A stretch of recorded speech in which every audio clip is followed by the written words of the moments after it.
অনুষ্ঠানে আমাদের যে হ্যান্ডলুমে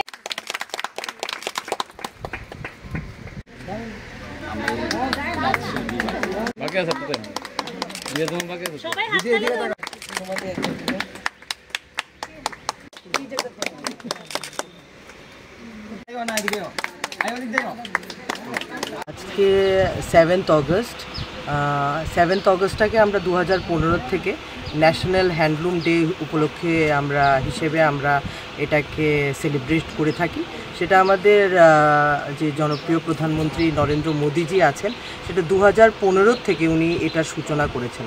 এটা মূলত হচ্ছে কি 1905 সালের যে স্বদেশী আন্দোলনটা ছিল, যেটা ব্রিটিশ শাসিত সময় যে আন্দোলনটা শুরু করেছিল, যেটা আমরা স্বদেশী আন্দোলন হিসেবে জানি, সেই দিনটাকেই কিন্তু 7th অগস্ট ছিল 2005-এর। সেই আন্দোলনটাকেই উনি 2015 থেকে উনি কমেমোরেট করার জন্য ওই দিনটাকে সবার মাঝখানে আমাদের মধ্যে যেন স্বদেশী ভাবনা চিন্তা এবং স্বদেশী পণ্য দ্রব্য আমরা যেন ক্রয় করে থাকি, এবং ওইটাকে যেন আমরা একটা যেগুলো মানে দুর্লভ হয়ে যাচ্ছে সেগুলোকে যেন আমরা প্রিজার্ভ করতে পারি। এর জন্যই আমাদের প্রাণপ্রিয় প্রধানমন্ত্রী 2015 থেকেই হ্যান্ডলুম ডে হিসেবে এটাকে সেলিব্রেট করার জন্য সবার কাছে আমাদের কাছে আবেদন রেখেছেন। এবং মূলত এই সেলিব্রেশনটা হচ্ছে কি তাঁতিদের জন্য। আজকে আমি বলতে চাইবো যে আজকে কিন্তু তাঁতিদের দিবস। আমরা ওদেরকে সম্মান জানাবো, আমরা ওদের পণ্য ক্রয় করব, এবং ওরা যে একটা মানে ভারতবর্ষের যে ঐতিহ্য, যে এক একটা প্রদেশের বা এক একটা জায়গার যে এক এক রকমের তাঁত বা এক এক রকমের শিল্প বা এক এক রকমের যে বোনাইটা আছে, ওরা সেগুলোকে যেহেতু প্রেজেন্ট করে আমাদের দেশকে সমৃদ্ধ করছে, এই ব্যাপারে ওদেরকে আজকে সম্মান জানানোর জন্য আজকে আমরা এখানে মহিলা মোর্চা। আর মেইনলি আমি বলতে চাইবো তাঁতি মানেই বেশিরভাগই মহিলারাই কিন্তু উইভিংয়ের সেকশনটার মধ্যে আছে।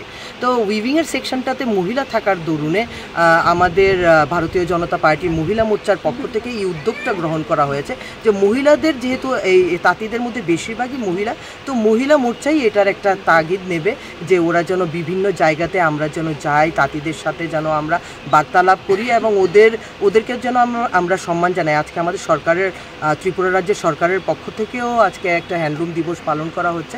আজকে আমরা ভারতীয় জনতা পার্টি মহিলা মোর্চা ত্রিপুরা প্রদেশের পক্ষ থেকে আমরা আজকে নতুন নগরে এসেছি। আমাদের সাথে এখানে সমবায় সমিতির চেয়ারম্যান সজল দেবনাথ মহোদয় আছেন, এবং আমার সাথে বিভিন্ন ধরনের আমার প্রদেশের যারা দিদিরা আছেন, সবাই আমরা এখানে সম্মিলিত হয়েছি। আজকে আমরা তাঁতিদের দিদিদের মাঝখানে আছি, দাদাদের মাঝখানে আছি, ওদেরকে একটু সম্মান জানানো যে ওরা যে কাজটা করে যাচ্ছেন। কেননা এটা তাঁত মানে হচ্ছে কি একদম ইকো ফ্রেন্ডলি, এটা কোনো পাওয়ার লুমে হয় না, ইটস পিওরলি হ্যান্ডলুম। তো হ্যান্ডলুম যেহেতু, ওদেরকে সম্মান জানানো যে আগামী দিনে আমরা যেন অনেকটা মোটিভেট হই, আরও যেন নতুন কারিগররা, আরও যেন নতুন তাঁতিরা যেন এই উদ্যোগটা গ্রহণ করে যে এই হ্যান্ডলুমকে প্রমোট করার জন্য। তো এটা নরেন্দ্র মোদীজির যে চিন্তাভাবনা বা এই যে একটা স্বদেশী মুভমেন্টের যে চিন্তাভাবনাটা, যেটা এত বছর ধরে লুপ্ত ছিল, এই যে 2015 থেকে আজকে হচ্ছে 10th হ্যান্ডলুম ডে কিন্তু, হ্যাঁ। তো এই যে একটা ভাবনা চিন্তা নরেন্দ্র মোদীজির, এটা সত্যি মানে অতুলনীয়। তাঁতিদেরকে যে এইভাবে বিভিন্নভাবে স্কিমসও আছে সরকারের বিভিন্নভাবে, এবং মোদীজিও বিভিন্ন স্কিমস করেছে যেভাবে তাঁতিদেরকে আরও প্রমোট করা যায়, আরও তাঁতিদেরকে কীভাবে স্বনির্ভর করা যায়, ওরা যেন কাজটা আরও সুন্দরভাবে করতে পারে। আজকে আমরা যেই পাওয়ার লুমটাতে এসেছি নতুন নগরে, দেখলাম যে ওরা বিছানার চাদর বোনাই করছে, এবং যে হাসপাতালে যে গজটা ইউজ হয় সেটা, এবং হাসপাতালের বিছানার চাদর ওরা বানাচ্ছে। তো এটা সত্যি মানে খুব প্রশংসনীয় ব্যাপার, এবং আমরা চাইবো যে আগামী দিনে আরও যেন অনুপ্রাণিত হয়ে, আরও ভিউয়ার্সরা যেন অনুপ্রাণিত হয়ে এই কাজটা যেন করে, কেননা এটা হচ্ছে কি ভারতবর্ষের একটা ঐতিহ্যর জায়গা। নমস্কার আপনাদের, ধন্যবাদ। Thank you.